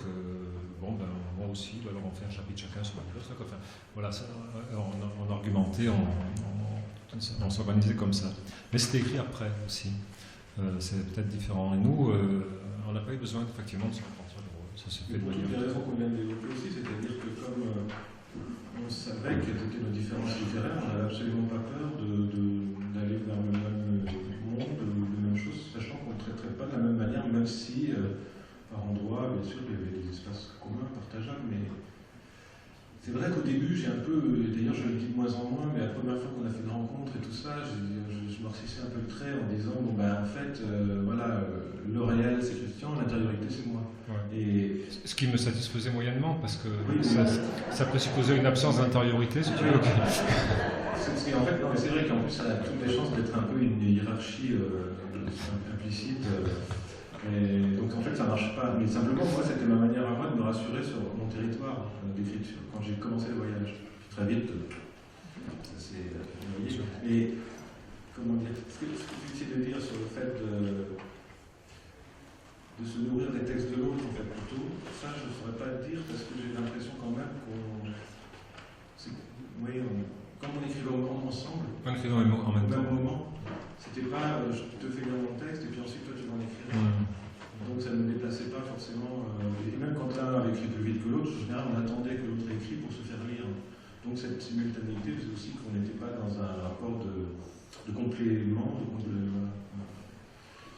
Alors moi, l'expérience de lecteur que j'ai faite, pour en revenir à la question de qui a signé, enfin qui a écrit chaque chapitre, je veux dire qu'au début, je suis parti un peu la fleur au fusil. Tout de suite, je comprenais, ça c'est Tanguy, ça c'est Christian. Et puis, au fur et à mesure de ma lecture, je ne savais plus, et ça m'était égal. Ça faisait un livre avec un récit, une narration qui avançait. Je ne trouvais plus vraiment de distinction entre les voix, sauf de temps en temps quand on était ramené au réel, quand l'un d'entre vous citait l'autre, on savait bien. Mais je trouvais que, comme si au fil du temps, quelque chose se créait d'un regard commun, d'un point de vue commun. Et donc je me suis quand même amusé, après à l'occasion d'une autre lecture, à essayer d'identifier chacun, un peu comme l'a fait Alain Nicolas. J'espère que j'ai été meilleur que lui. Je vous soumettrai. Comment tu sais qu'il. Tu l'as déjà dit qu'il oui. J'ai balancé. Il l'a balancé. Donc je voulais parler de ça, c'est-à-dire que ce livre, c'est un livre en commun, mais c'est une seule œuvre. C'est-à-dire qu'on passe d'une voix à l'autre sans les distinguer. La plupart du temps, et ça ne présente aucun problème. finalement. Et c'est en ça peut-être que le livre il est particulièrement réussi aussi. Et on ne fait plus la part de l'intériorité, la part du réel. Voilà, c'est qu'on vit une expérience littéraire assez intense d'ailleurs. Oui, mais chacun des deux, de toute manière, parle à la fois de l'intériorité et du réel. Oui, il ne faut pas oublier qu'on a fait le même voyage aussi. Voilà. Donc, heureusement qu'il y a quand même des choses communes et aussi et qu'on est amis. Donc, ça veut dire aussi qu'on porte, j'espère, aussi des visions assez communes des choses, même si on peut fonder des choses sur la différence. Mais enfin.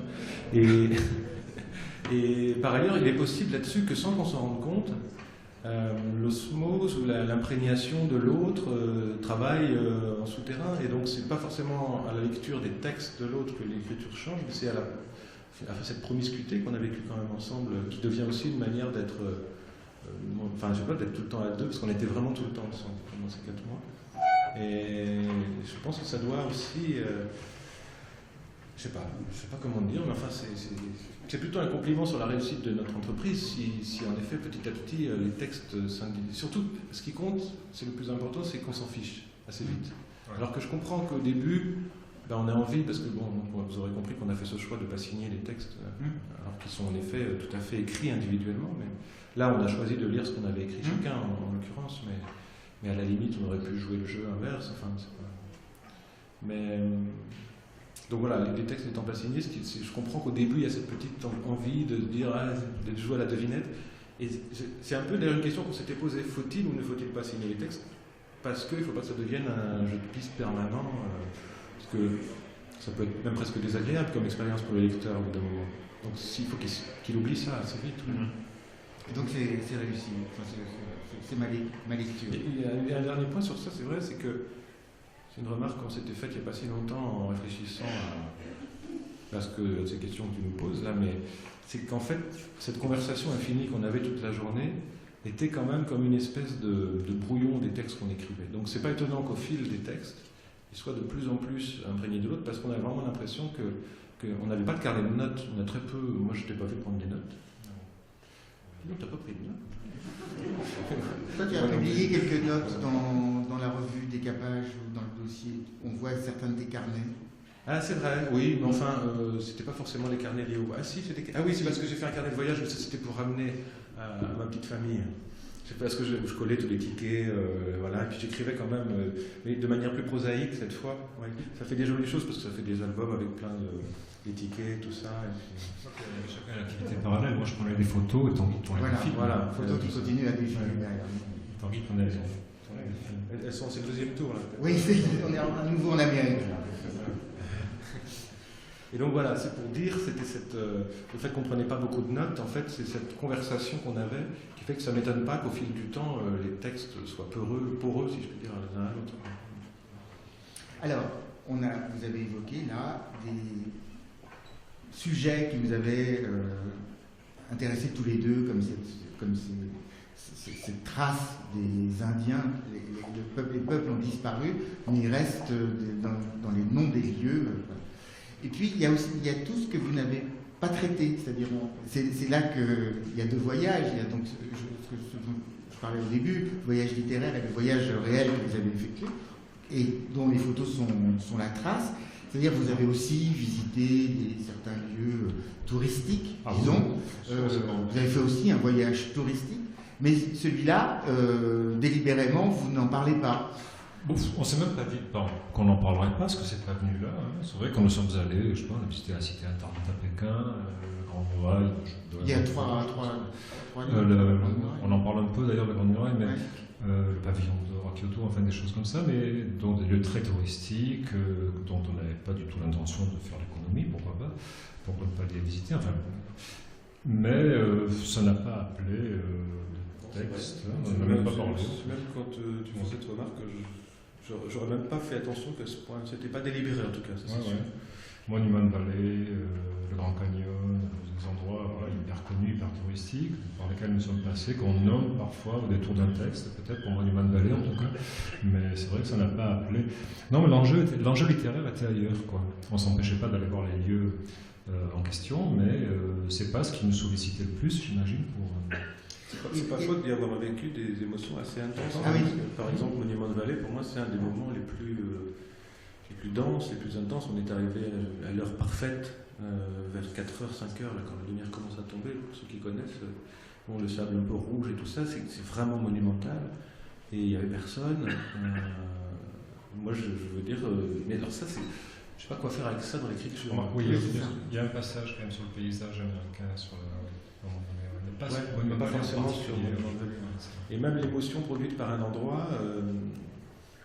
je sais pas, enfin, on aurait pu aussi, mais en effet, c'est peut-être... Là, il faudrait revenir à la façon dont on a construit les textes, qui était aussi, là encore, le sédiment de toute une semaine, de 10 jours, et donc on n'a pas focalisé sur des instants, des moments précis, par heure, parce que moi, je dois dire que les temples japonais, bien sûr, la muraille de Chine aussi, c'était vraiment quelque chose de... Et à un moment, d'ailleurs, je me suis dit que ce serait le seul endroit vraiment comme ça, avec impression à la clé, si je puis dire, qui a donné lieu à un texte, c'est Auschwitz.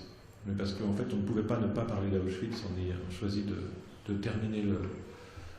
Enfin, on vous a fait grâce de ce texte-là, parce que en fait, le problème d'Auschwitz, c'est le problème d'Auschwitz, quoi. Enfin, c'est le problème du langage avec Auschwitz, c'est le problème donc, de la position à tenir devant l'affaire. Même donc cette question, c'était celle d'écrire un ton dessus, mais ne pas écrire dessus, c'est pas possible en l'ayant fait. Et en même temps, on a eu plein de craintes aussi de se dire, ça va, même des craintes très égoïstes pour ma part, par exemple, de me dire, mais cet endroit va écraser tout le voyage, va le faire tomber dans son propre gouffre. Une légitimité aussi. Voilà, après c'était, Après, pour écrire, le fait d'écrire aussi sur des lieux, sur divers lieux, enfin de ne pas écrire, enfin, pour ce qui me concerne en tout cas, c'est que beaucoup des lieux dans lesquels nous sommes passés, j'étais déjà allé. Oui. Ce qui fait qu'en fait, et comme j'ai déjà écrit quelques livres sur le Japon, ou sur la Russie, j'ai déjà écrit sur Hiroshima par exemple. Enfin, je fais un texte dans un livre, ou sur Kyoto, le jardin de Kyoto. Donc, personnellement, moi, je ne voulais pas réécrire pour dire différemment ce que j'avais déjà dit ailleurs, ou alors trouver un angle vraiment très différent. Et puis, il s'est trouvé que Tanguy lui-même n'était pas sans doute sollicité assez fort par cela pour écrire, en tout cas, peut-être de manière sensitive et émotionnelle, mais pas pour... voilà, donc finalement, c'est des lieux, effectivement, dont on ne parle pas. Alors, donc, tu le disais, tu as déjà écrit des livres liés à des voyages, comme ça, Christian. Est-ce que le fait de voyager avec Tanguy t'a fait envisager autrement le fait d'écrire à l'occasion d'un voyage? Alors, j'ai déjà écrit des livres à deux sur le voyage. Donc, je partais en me disant, ce sera pareil, quoi. Enfin, dans l'écriture, ça va être... Or, comme on l'a dit tout à l'heure, ça ne s'est pas passé de la même façon. C'est-à-dire que le livre s'est construit au fur et à mesure, dans un échange permanent, et non pas chacun chez soi au retour, écrivant ses textes, etc. Donc, effectivement, il y avait une forme de nouveauté pour moi là-dedans. Même si j'ai déjà écrit sur les voyages effectués seuls ou à deux, ce voyage-là, par l'ampleur qui a été la sienne, a provoqué une écriture différente et un rythme d'écriture différent, oui, bien sûr. Tanguy, dans 2 jours, là, tu vas lire des extraits du prochain livre de toi qui paraît, qui s'appelle Iceberg, chez Nuit, en octobre. Un petit voyage sur les îles Lofoten et le sud du Groenland, parce que maintenant ils ne s'arrêtent plus, évidemment. Justement pas. Je pense que c'était des textes qui étaient écrits avant ce voyage. Oui, d'ailleurs, oui. Mais est-ce que ces textes, enfin ces sortes d'essais, comme quand tu fais ton Montaigne, comme dit Cadio, est-ce que ce long moment entre 2 romans là qu'on a vécu par rapport à toi, où il y avait plus d'envie de roman, disons, mais envie de réfléchir, d'écrire ses essais. Est-ce que cette façon de réfléchir là et d'écrire t'a été utile à l'occasion de ce voyage dont il est fait le récit dans Travelling? Je pense que c'est la même voie. En fait, finalement, il n'y a pas 50 endroits depuis lesquels on peut écrire. Donc, moi, quand j'arrive à trouver un endroit de fiction, un endroit narratif, ça veut dire que je l'incarne dans une présence, un personnage, parce qu'en l'occurrence, mes romans sont à la première personne, donc il faut vraiment que je trouve que le personnage en question soit le bon masque pour trouver cette voie de fiction qui n'est pas si naturelle, qui est plutôt artificielle, théâtralisée, qui doit, si possible, mettre en scène les affects de tout un monde, qui m'est aussi propre, mais qui est quand même modifié ou disons qui passe au prisme d'un personnage. Là, la non-fiction, si je puis dire, pour prendre un mot moderne, c'est le propre de la non-fiction, c'est une sorte d'identité entre l'auteur et le narrateur. Donc, c'est-à-dire entre moi et le jeu qui se met en place. Et donc, je me suis rendu compte que c'était la même voie et aussi la même manière d'essayer d'engager une espèce d'enquête. Alors, effectivement, j'emploie volontiers, un peu trop d'ailleurs, ce mot d'intériorité, mais disons que j'ai tendance à essayer de regarder comment ça fonctionne à l'intérieur. Donc, si le réel rentre, il y a du réel à l'intérieur, mais si le réel rentre pas plus que ça donne plutôt iceberg. Iceberg étant plutôt une réflexion sur la pensée pure, ou la pensée liée aux lectures aussi. Comment peupler la pensée, comment organiser la pensée. Bref, comment faire tout ce qu'on fait quand on n'arrive pas à écrire. Puisque écrire étant la forme, pour moi, sublime et en même temps, disons, thaumaturge du drame de pensée, quoi. Donc, de ce point de vue-là, oui, c'est la même chose. Mais évidemment, sauf qu'il y a une matière extérieure. Sauf qu'il y a une matière extérieure. Et je me sens, alors, après, très honnêtement, je me sens moins au cœur du réacteur quand je fais travelling que quand je fais iceberg. Mais en même temps, c'est très bien parce qu'il ne s'agit pas d'être au cœur du réacteur tout le temps, quoi. Parce que sinon, ça brûle un peu. Alors, ça a été dit, cette idée la 4e de couverture, l'un est grand voyageur, l'autre plutôt casanier. C'est un peu ça? C'est un peu comme ça qu'on l'a nous-mêmes caractérisé. C'est un peu comme ça que vous l'avez vendu. C'est comme ça qu'on est vendu. Mais ouais. Moi, je me qualifierais plutôt comme un. Enfin, je sais pas très bien, mais. Un casanier qui bouge. C'est vrai qu'il est. Je me sens casanier, moi. Il est plutôt pantouflard, en fait. Mais oui. C'est-à-dire que quand je sors, je parle loin. Mais sinon, je ne bouge pas de chez moi et j'ai du mal à sortir de chez moi, quoi. Et je passe des journées, des mois à ne pas bouger du même lieu, de la même chambre, à peine m'acheter à bouffer, quoi. Donc les deux me vont. Je ne sais pas comment dire. Non, mais je pense qu'on l'a un peu. C'est vrai qu'on joue là-dessus. Ouais. Oui, et puis ce qui est un petit peu vrai, c'était aussi dans le rapport à l'écriture. C'est vrai que c'était dès lors que, quand même, c'est vrai que non seulement tu as écrit plusieurs livres qui ont trait à des voyages faits, mais même tes romans se nourrissent quand même très souvent de voyages que tu as faits ou d'endroits que tu connais, etc. Alors que c'est vrai que moi j'ai tendance à puiser dans ma propre enfance et dans cette petite Bretagne, voilà, un peu sous cloche, dans laquelle j'évolue depuis 20 ans de livre en livre. C'est ça qui peut-être pour moi joue la carte de la sédentarité.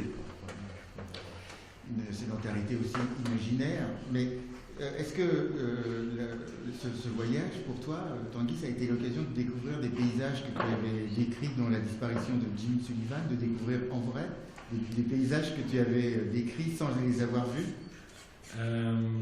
Pour une part, oui. Toi, oui, ça c'est arrivé. Ouais. Mais moi, j'étais allé à Chicago et à Détroit, surtout à Détroit, parce que Jim Sullivan, ça se passe surtout à Détroit, après avoir écrit le livre, en effet, mais dans un voyage précédent. Comme quoi, je ne suis pas si casanier. C'était surtout Détroit qui m'avait troublé, mais j'avais tellement travaillé avec Google Maps et Google Street et Google View et tout ce que vous voulez, qu'en fait, je connaissais chaque rue de Détroit. On peut voir les rideaux aux fenêtres, quand même, sur Google Maps. Donc, en fait, j'ai pas eu de surprise, parce que c'est pas des endroits qui sont... C'est des endroits qui sont quand même très répertoriés. Quant au grand paysage, au fond, je dirais qu'ils ont ce paradoxe de ne pas... Alors, à la fois, ils peuvent produire l'émotion qui convient, mais ils ne sont pas surprenants parce qu'on a tel imagier de ça que c'est moins vrai pour la Sibérie. Voilà. Si on veut vraiment être dans des endroits... Encore qu'aujourd'hui, je suppose que si on passe des heures sur Internet à chercher des images, on peut avoir une vision très précise de la Sibérie sans y mettre les pieds. Mais ce n'était pas mon cas. Alors j'étais plus surpris quant au paysage américain quand même, entre le cinéma, la photo. Bon, on les connaît, quoi. Mais vraiment, ça n'enlève rien à l'intensité, à l'immensité et tout ça. Christian, tu voulais préciser quelque chose sur sais. le fait de découvrir... Ah oui, ça m'est arrivé pendant ce voyage, en effet, d'aller sur des lieux que j'avais mis en scène dans des fictions et où je ne m'étais pas rendu. Par exemple, à Boulder, dans le Colorado, qui est un lieu qui apparaît dans plusieurs de mes romans, pour diverses raisons anciennes, mais où je n'avais jamais mis les pieds. Et dans mon dernier roman, il y a un personnage qui a passé son enfance à Boulder, dans le Colorado, dans une rue donnée, etc. Et Tanguy a eu la gentillesse de m'accompagner dans cette rue pour aller voir l'endroit où vivait ce personnage de fiction. Et c'était un peu étrange d'ailleurs parce qu'il y avait une espèce de porosité, pour employer un terme un peu à la mode, entre fiction et réel. Je ne sais pas très bien, parce que j'avais presque la sensation qu'on peut éprouver lorsqu'on se rend dans la maison d'un écrivain qu'on a lu et qu'on a aimé, par exemple, ou dans voilà, on va visiter la maison de Dostoïevski à Saint-Pétersbourg, ou je ne sais quoi, et là j'allais visiter la rue où avait vécu un personnage imaginaire, mais j'étais dans le même état d'esprit en vérité. C'était surprenant. Voilà. Mais ça m'est arrivé plusieurs fois, c'est d'aller vérifier des lieux correspondent bien à ce que j'avais mis en scène dans une fiction. Mais c'est le propre des États-Unis, ça aussi, le fait de vérifier. En fait, le voyage aux États-Unis, souvent, c'est un voyage de vérification. On va vérifier que c'est bien ça. Tout ce dont on est imprégné depuis si longtemps, par toutes les fictions télévisuelles, cinématographiques, littéraires, etc., on a l'impression qu'on connaît ce pays. Et de fait, on le connaît un peu. Un peu, bien sûr, mais il correspond assez bien à l'image qu'on en a sans y être allé, je pense. Moi, ça m'avait frappé la première fois que j'étais à New York, par exemple. J'avais l'impression d'entrer dans un film, réellement. Et ces paysages qu'on a tous vus, ils sont tellement déclinés à l'infini dans notre imaginaire que finalement, on va là-bas pour vérifier. C'est bien ça. On le montre dans le film, en fait. Alors, il y a une chose quand même très caractéristique de votre voyage, de ce voyage, c'est sa lenteur. La lenteur obligée, du fait que c'est le bateau, c'est le train, c'est même la voiture. Est-ce que ce rythme-là, qui vous a été imposé par le fait d'avoir refusé de prendre l'avion, enfin d'avoir déterminé ça, est-ce que c'est un rythme plus propice à l'écriture ?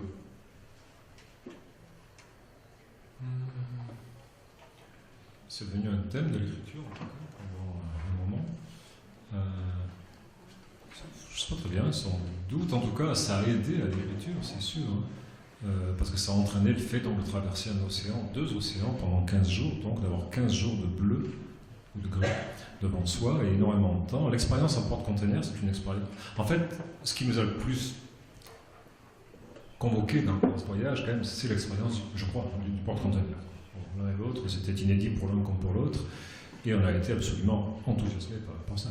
C'est-à-dire que quand on est arrivé à New York, on n'avait qu'une envie, presque qu'une envie, c'était d'arriver au Mexique pour embarquer à nouveau sur le 2e porte-container. Une espèce de récupération du temps,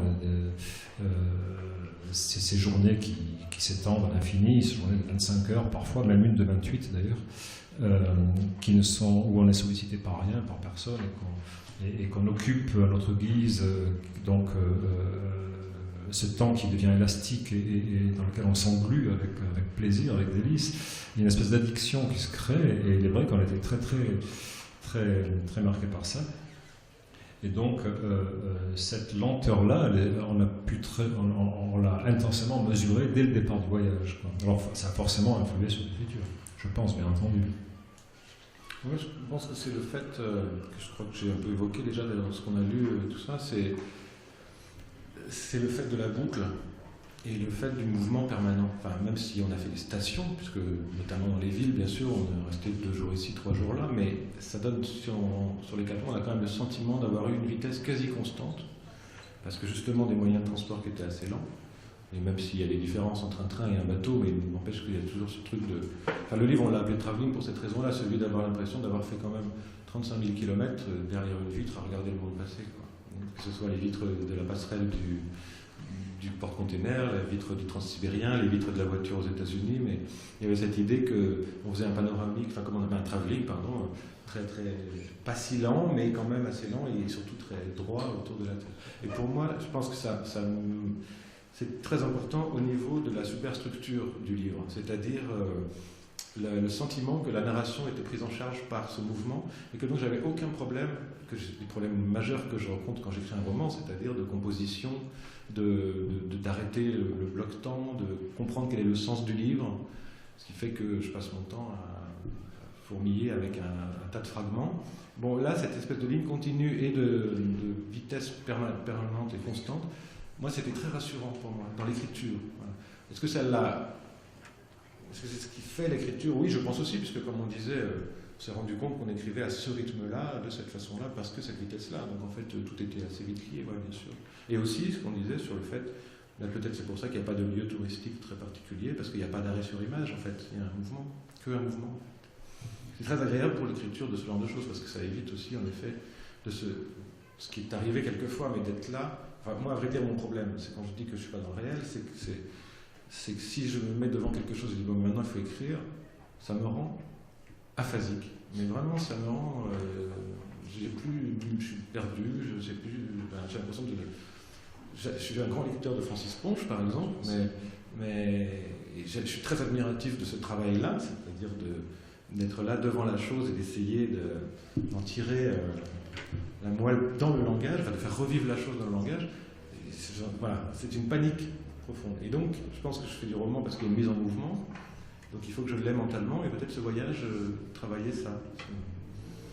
Une façon de saisir les choses en les ramassant, en les charriant, et comme si j'avais une espèce de chalut et que j'avançais. C'est pas du tout la même chose que d'être devant les choses comme ça, fixement. Et alors, tu as lu quelques pages, je crois, sur Shanghai, où tu expliques certains moments qui t'ont augmenté, hein, c'est bien ça, je ne me trompe pas. Est-ce que ce voyage, est-ce que tu as le sentiment que ce voyage t'a augmenté? Oui, mais... Dans sa totalité? Oui, enfin, il m'a augmenté dans le temps de son voyage. Parce que bon, entre ce qu'on vit comme expérience ou comme émotion et ce qui fait que ça nous transformerait en profondeur.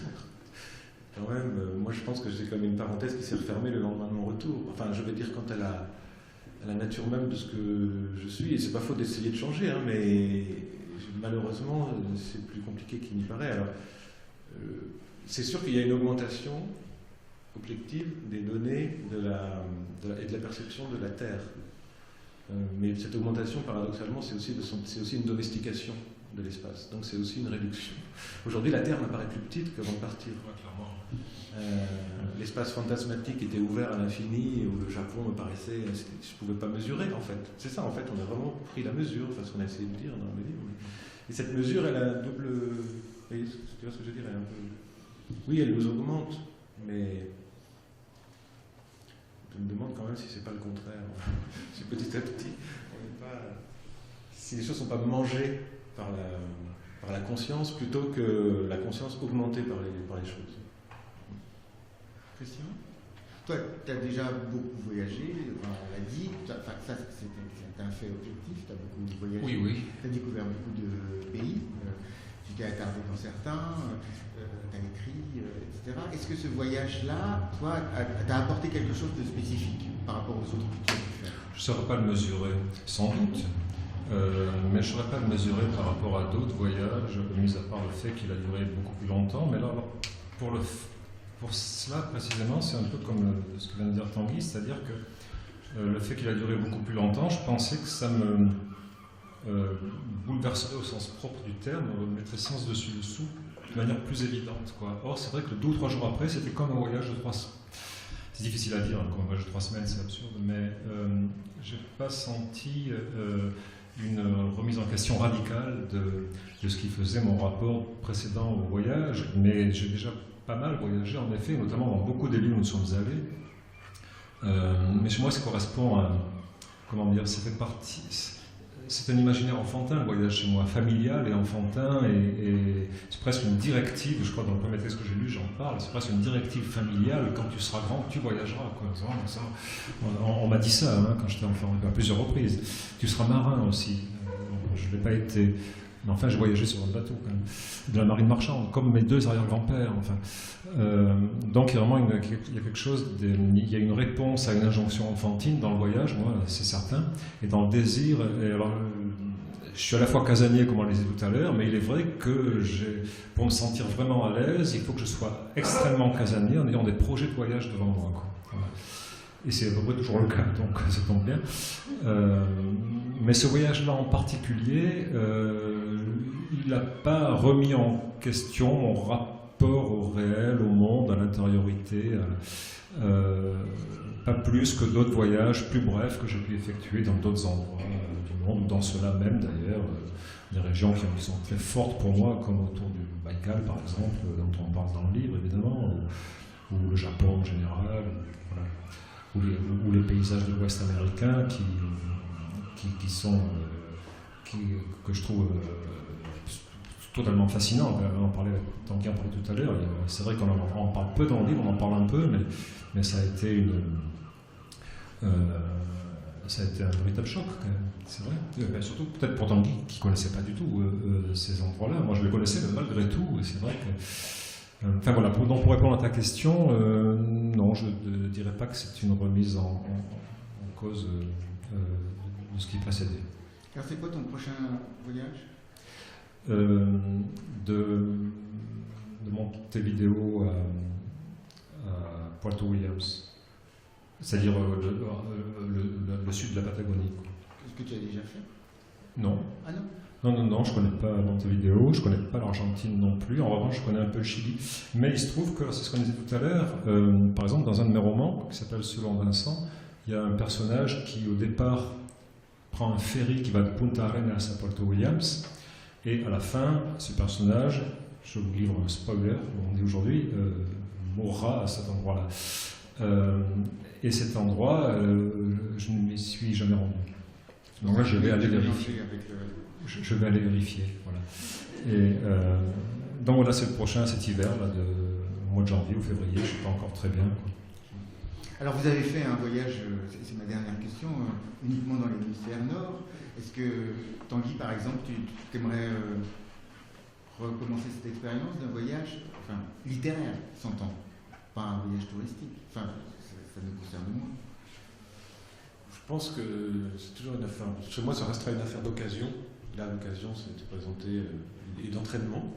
Donc, je ne veux pas dire que ça ne réarrivera pas, mais je ne crois pas que de mon propre chef, je le mettrai tout en moi pour reproduire l'expérience. Mais je ferai d'autres voyages parce que j'aime bien voyager quand même. Mais après, comme je ne suis pas non plus. Il y a beaucoup d'endroits du monde où j'ai trop peur d'aller. Donc, ça limite même beaucoup la peur en fait. L'hémisphère nord, c'est pour ça aussi que j'ai accepté, parce que c'était l'hémisphère nord. S'il faut commencer à aller traverser l'Afrique de l'Ouest, bon, aujourd'hui c'est vrai que je ne suis pas le seul à avoir peur, donc je peux partager ça avec vous.